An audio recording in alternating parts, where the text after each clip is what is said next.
Bonjour, avec vous Mohamed Bilal, professeur de mathématiques. Aujourd'hui, on va faire la première partie du cours de cosinus d'un angle aigu. Donc, avant de passer à écrire le cours, on va faire quelques explications. Si on prend par exemple un triangle, et donc un triangle rectangle en A, donc ce triangle nous donne deux angles aigus ABC et ACB. Donc ces deux angles sont définis ou bien formés par deux côtés, l'hypoténuse, l'hypoténuse,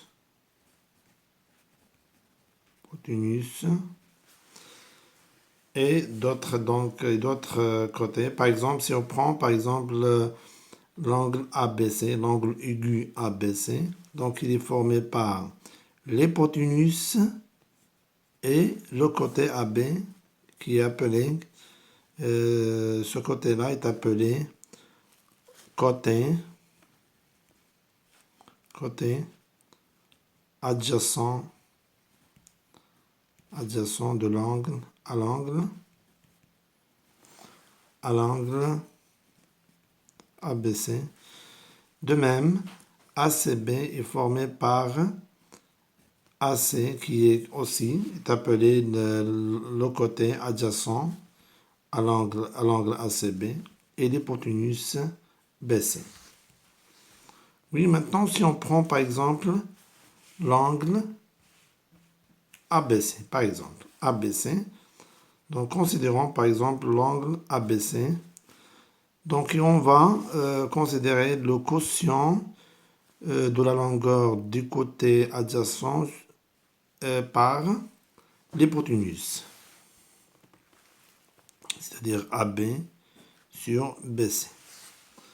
Donc on peut montrer que ce quotient-là est constant, c'est-à-dire qu'on ne dépend pas de position de A, ni de position de C, ni de triangle rectangle.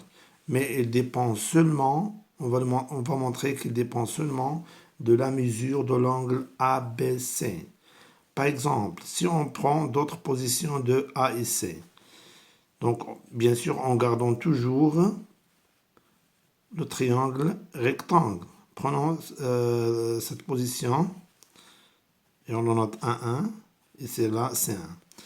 Donc si deux droites sont perpendiculaires à AB, donc on peut appliquer le théorème direct de Thalès et on peut montrer que AB sur BC égale à 1 B sur BC1. Oui, de même, donc c'est-à-dire que égal à le quotient, maintenant comme si on a travaillé sur si on travaille sur le triangle 1,1BC1 qui est rectangle en 1,1, donc le quotient, c'est-à-dire le quotient des côtés adjacents de ce triangle-là, sur le nouveau hypoténuse, ça reste le même. Donc même résultat. Si on prend par exemple d'autres positions en bas maintenant, donc en gardant toujours le triangle rectangle, par exemple A2, B2, ou bien C2. Donc par application du théorème des règles de Thalès, on trouve aussi que égal à A2 B sur BC2. Donc on trouve le même résultat, c'est-à-dire si le premier quotient est égal à 0,1, les autres égale aussi à 0,1. Donc ce quotient qui est constante et qui ne dépend pas ni des positions des points ni des triangles rectangles est appelé cosinus de l'angle ABC et on le note cosinus ABC. Donc ce quotient-là,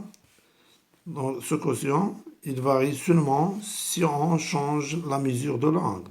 Donc si on change par exemple, donc si on change la mesure par exemple comme ça, donc BC1 ou bien BC, ça change. La même chose pour BC1 et BC2. La même chose si on prend des valeurs inférieures. Donc, on va écrire ce qu'on a expliqué dans, ici. Pour le titre, cosinus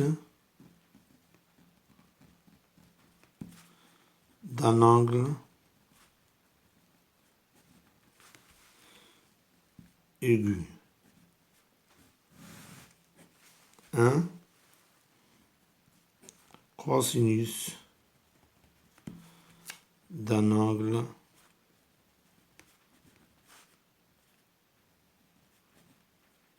aigu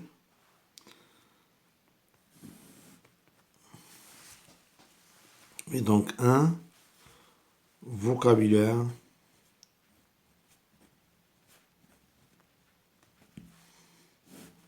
oui.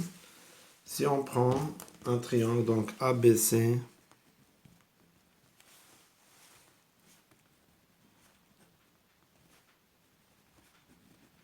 triangle rectangle en A. Donc on va tracer un triangle rectangle en utilisant les cœurs.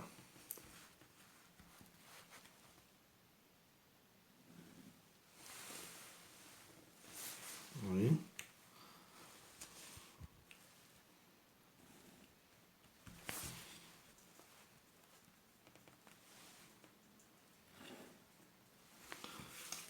Ça, donc A, rectangle en A, B, C. Donc on a deux angles aigus, c'est-à-dire que ces mesures est comprise entre 0 et 90 degrés. Donc c'est là est appelé le côté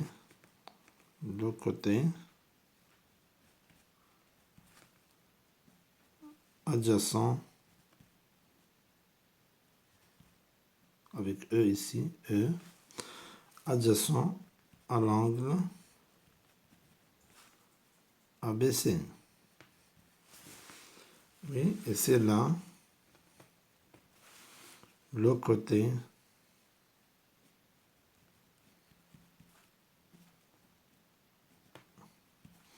adjacent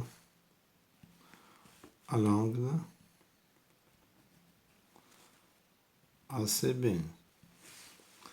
Et c'est là, bien sûr, l'hypoténuse. On a déjà vu ça. Tunus. Oui. Donc, on va faire maintenant définition.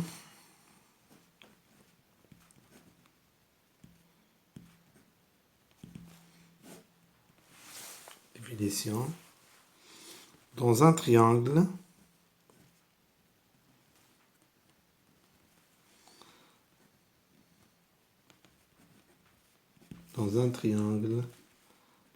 ABC par exemple, rectangle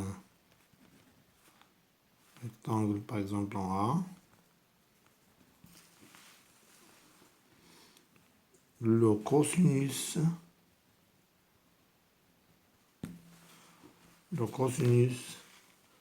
de l'angle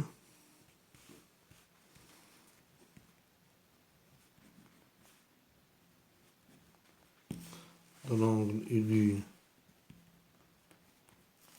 ABC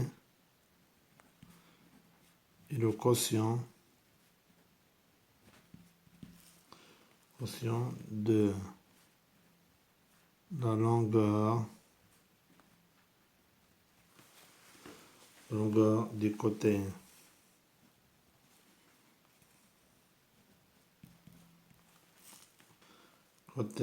adjacents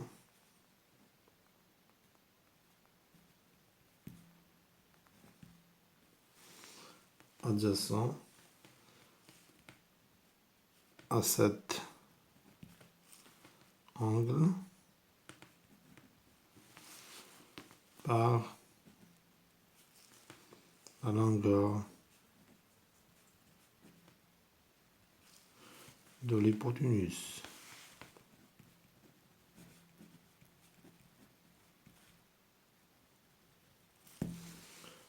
Et on le note.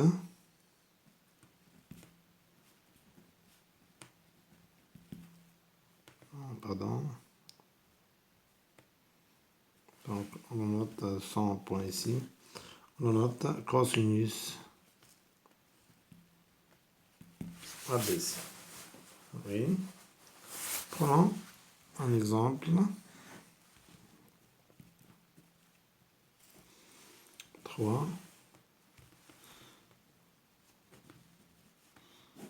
Exemple.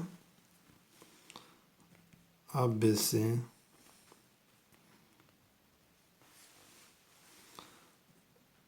Un triangle. Un triangle. Rectangle. En A. Et donc prenons donc un triangle quelconque. Donc, on va utiliser bien sûr les cœurs.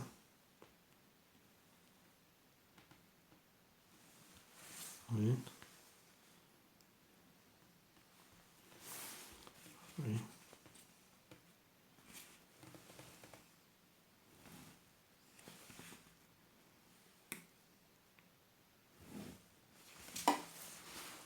Oui, donc ABC.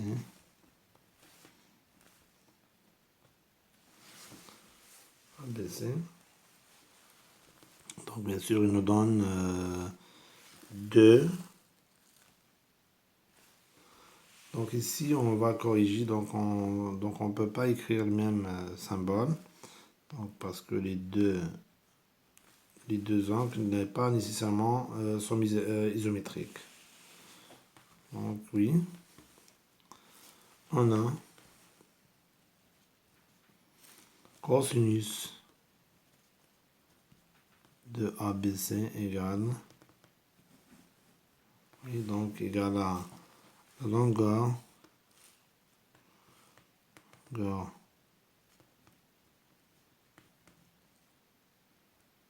c'est le quotient de la longueur du côté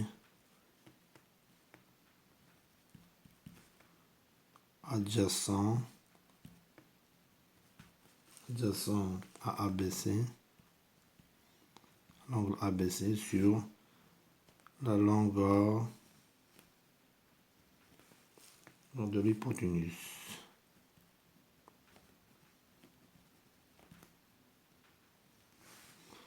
Donc égal à... Donc quelle longueur de côté adjacent pour l'angle ABC? C'est AB. Donc c'est AB. Et l'hypoténuse c'est BC. On a donc cosinus de ABC. Et pour cosinus de ACB. Aussi, donc ACB, aussi, même définition, égale longueur, la longueur du côté adjacent. Mais maintenant, à quel angle? À ACB sur la longueur de l'hypoténuse. L'hypoténuse reste le même. Oui. Donc égal. Donc quelle est la longueur du côté adjacent à ACB? C'est AC. AC, donc et l'hypoténuse reste le même sur BC. Donc pour comprendre, on va faire un exercice d'application. Donc exercice d'application.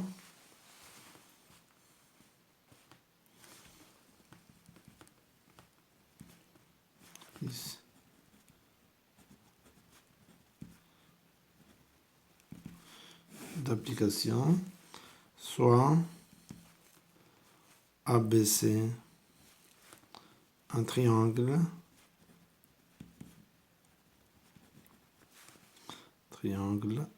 rectangle en A tel que la longueur du côté AB égale à 4. Donc on laisse 4. Donc lorsqu'on écrit 4, seulement 400 unités. Donc on vous laisse le choix de l'unité. Donc EAC égale à 3. La question c'est calculer cosinus de ABC et cosinus de ACB. Donc on s'arrête là et je vous laisse le temps pour réfléchir à l'exercice d'application. Et on se voit prochainement dans la deuxième partie du même cours, c'est-à-dire le cours de cosinus d'un angle aigu. Et au revoir.